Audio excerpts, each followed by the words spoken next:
शिवसेना आमदार संजय गायकवाड यांना पुन्हा एकदा राग अनावर झाला। विद्यार्थ्यांना विषबाधा झाल्यानंतर अन्न औषध प्रशासनाने कारवाई न केल्याने आमदार संजय गायकवाड संतप्त झाल्याचे पाहायला मिळाले। संतापलेल्या आमदार गायकवाड यांनी अधिकाऱ्यांना शिवीगाळ केली।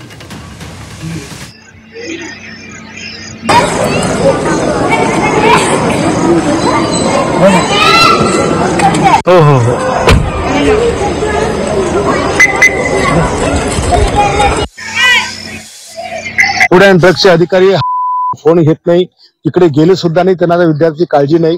आणि जो संस्था चालक आहे तो या आदिवासी लेकरांच्या तोंडचा घास हिसकवतो, त्यांना दूध देत नाही, त्यांना अंडी देत नाही, वरण नुसतं त्या ठिकाणी वरणाचं पाणी असतं, मटण त्या लोकांना माहित नाही। यावेळेस 3-4 वेळेस या विद्यार्थ्यांनी कलेक्टर ऑफिसर मोर्चा काढला की आम्हाला जेवण मिळत नाही, आम्हाला उपाशी मारलं जातं।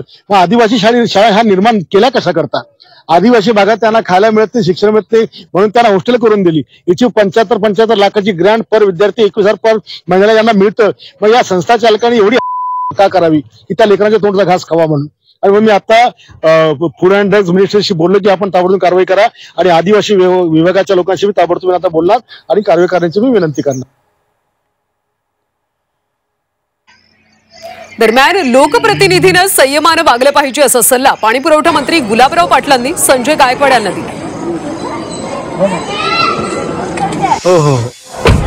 प्रतिनिधीने सगळ्या गोष्टी संयमाने केल्या पाहिजे आणि आपल्याला सगळ्या समाजाचं लक्ष असतं, तर त्या पद्धतीने आपण हे केलं पाहिजे। काही वेळेस ओघाओघामध्ये माणसाकडनं बोलतानाही चूक होऊन जाते, वागताना चूक होते, ती लोक समजून घेतात, पण काही चुका ज्या नजरेच्या समोर दिसतात जे समाजालाही पटत नाही